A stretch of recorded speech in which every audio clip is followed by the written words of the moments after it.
ஸ்ரீ கிருஷ்ணர் அர்ஜுனனிடம், மானிடனே, இந்த உலகம் உனது கர்மபூமி, நீ செயலாற்ற வேண்டிய இடம். உனது செயல்கள் என்ற அளவுகோலைக் கொண்டுதான் நீ அளக்கப்படுவாய். நீ உனது கடமைகளிலிருந்து தப்பித்து ஓட முயற்சிக்காதே. பலனை எதிர்பாராமல் செயலாற்ற வேண்டியதுதான் உனது கடமை. அதுவே உனது தர்மம். உனது செயல்கள் சுயநலத்தின் அடிப்படையில் அமைந்துவிட்டால் அவை உன்னை பாபத்தின் வழியில் அழைத்துச் செல்லும். ஆகையால் நீ உன்னிடமிருந்தே உன்னை விடுவித்துக் கொண்டு சமூகத்தின் நலனுக்காக செயல்படு. உனது மோட்சத்திற்கான பாதை அதுதான். மற்ற செயல்கள் எல்லாமே பற்று, மாயை, கோபம் ஆகியவற்றுடன் கட்டுண்டவை. அப்படி அவை இருக்கும்போது அவற்றால் உன்னை மோட்சத்தின் பாதையில் அழைத்துச் செல்ல முடியாது.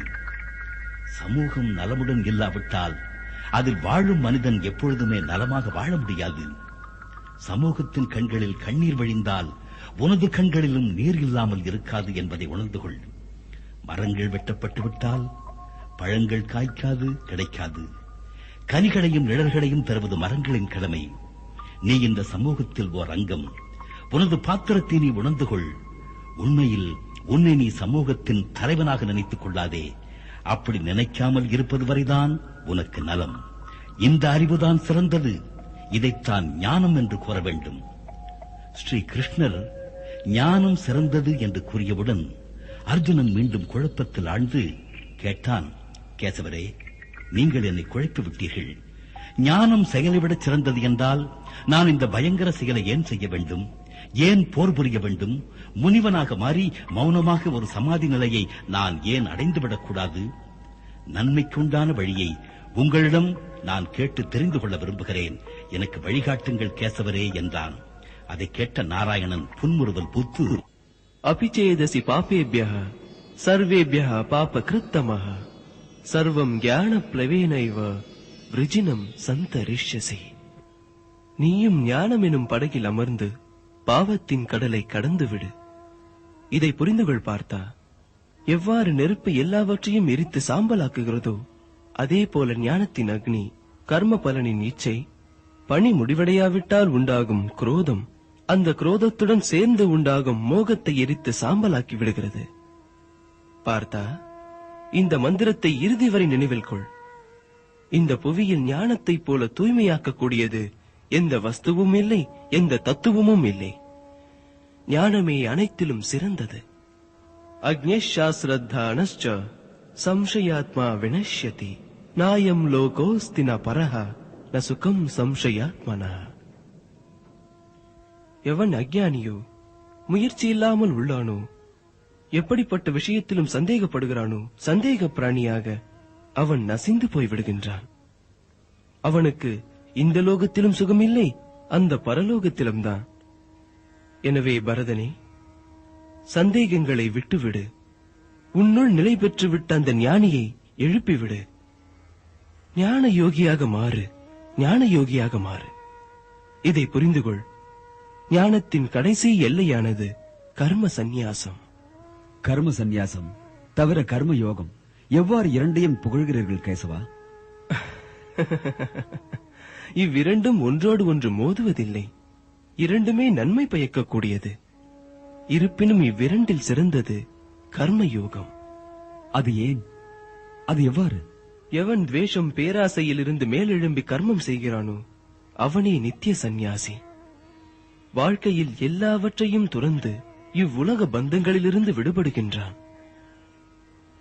இதனால் எவன் கர்ம சந்நியாசத்தை கர்ம யோகத்திலிருந்து வித்தியாசம் காண்கிறானோ அவன் மூடனாகிறான். ஞானி அவ்வாறு எப்போதும் நினைப்பதில்லை. கர்மயோகம் வாஸ்தவத்தில் சுயநலமற்ற தியாகமாகும் பார்த்தா.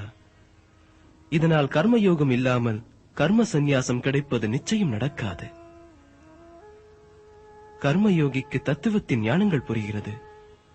அவன் காணுதல் காணாதிருத்தல், கேட்பதும் கேட்காததும், உண்ணுதல் உண்ணாதிருத்தல், விழித்தல் உறங்குதல், வாங்குதல் வாங்காதிருத்தல், விடுதல் விடாதிருத்தல், அவனுடைய எல்லா கர்மமும் உலக நன்மைக்காகவே உள்ளது. அதனால்தான் அவன் பாவத்திலிருந்து முற்றிலும் தனித்து காணப்படுகின்றான். தாமரை இலை போல அது நீரில் இருந்தும் கூட நீரால் பாதிக்கப்படுவதில்லை. பிரம்மண்யாதாய கர்மாணி சங்கம் தியக்த்வா கரோதியः லிவ்யதேன ச பாபேன பதுமபத்ரம் இவாம்பசா. தனஞ்சயா, கர்மயோகி கர்ம பலனை தியாகம் செய்து பரமசக்தியை பெற்று விடுகிறான். 9 துவாரங்கள் உள்ள உடல் என்ற வீட்டில் சுகமாய் உள்ளான். சரீரத்தில் இந்த துவாரங்கள் எங்கிருந்து வந்தன?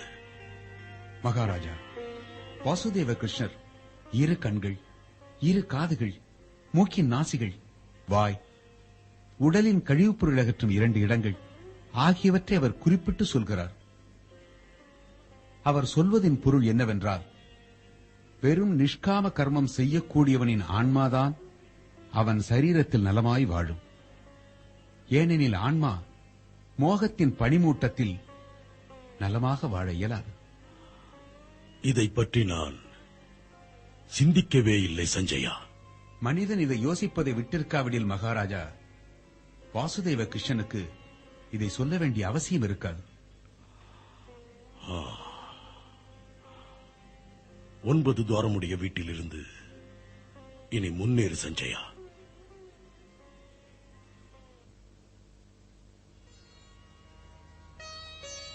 வாசுதேவர் சொல்கிறார், மனிதன் அறிவிழப்பதற்கு காரணம் என்ன பார்த்தா? அவனது அஞ்ஞானம் அவன் ஞானத்தை அடைத்து விடுகிறது. எப்போது ஆத்ம ஞானம் அஞ்ஞானத்தை ஒழித்து விடுகிறதோ, ஞானம் அந்த பரம தத்துவத்தை உணர்ந்து சூரியனைப் போல ஒளி வீசிக் கொண்டிருக்கிறது. தவிர ஞானிகள் இவ்வாழ்க்கை முற்றுப்பெறும் என்ற மாபெரும் சத்தியத்தை புரிந்துள்ளார்கள். அவர்கள் மீண்டும் மீண்டும் ஜனிப்பதில்லை. அந்த ஞானிகள் இப்பிறவியிலேயே மோட்சத்தை பெற்று விடுகிறார்கள். ஆகையால் பார்த்தா, முடிவுள்ள இவ்வாழ்க்கை மிகவும் முக்கியமானது. ஏனெனில் இப்பிறவிக்கு பிறகு உன் ஆன்மா இருக்கும், ஆனால் நீ இருக்க மாட்டாய். எனவே முடிவுள்ள இவ்வாழ்நாளை அர்த்தமுள்ளதாக சமூக நலனுக்காக மாற்று பார்த்தா.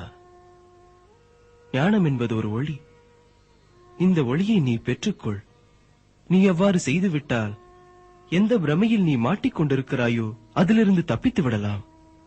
அதிலிருந்து மட்டும் தப்பித்து விட்டால் பார்த்தா, நீ மன அமைதி பெறுவாய்.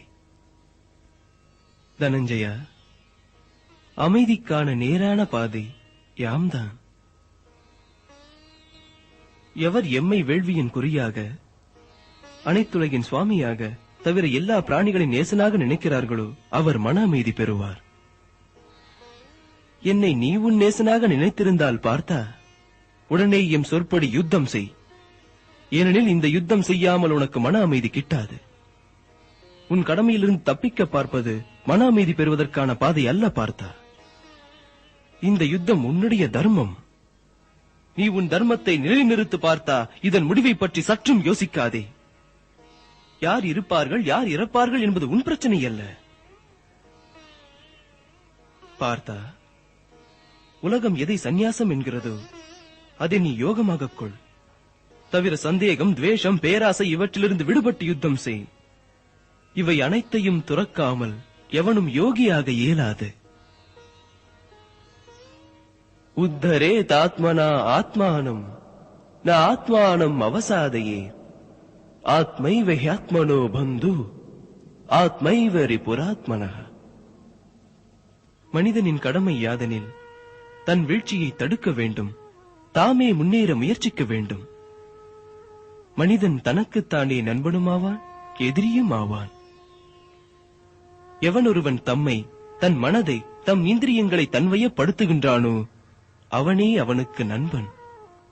அவ்வாறு செய்ய முடியவில்லை எனில் பார்த்தா, அவன்தான் அவனுக்கு எதிரி.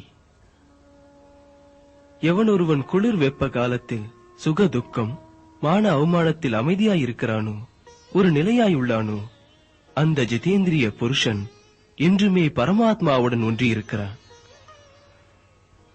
ஆனால் பார்த்தா, அதிகம் உண்பவர் அல்லது உண்ணாமலேயே இருப்பவர், அதிகம் உறங்குபவர் அல்லது உறங்காமலேயே இருப்பவர்களுக்கு இந்த யோகம் கிடைக்காது.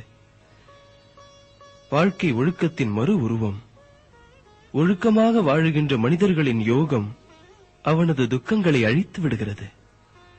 எவ்வாறு காற்றடிக்காத இடத்தில் தீபம் அணையாமல் ஒளிர்கிறதோ அவ்வாறே மோகமில்லாத யோகியும் அசையாதிருக்கிறான். சஞ்சலமான மனதை அதன் போக்கில் விடாதே பார்த்தா, அதை நிறுத்து. அதை உனது ஆன்மாவின் அடிமையாக்கிவிடு. உனது பிரச்சனைகளுக்கு இதுவே முடிவு. என்னை ஒருமுறை பார், என்னை சற்று பார். எவனுக்கு எத்திசையிலும் எல்லாவற்றிலும் யாம் தென்படுகின்றோமோ அவன் பாதை தவறுவதில்லை.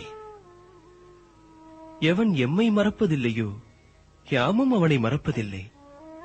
அவன் சம்சாரியாக வாழ்ந்து கொண்டிருந்தாலும் கூட அதிலிருந்து விடுபட்டு என்னுள் வாழ்கின்றான். அர்ஜுனா, எந்த யோகி மற்றவர் சுகதுக்கங்களை தன்னுடையதாக பார்க்கிறானோ அவனே உலகில் சிறந்தவன். ஆத்ம உபம் ஏன சர்வத்ர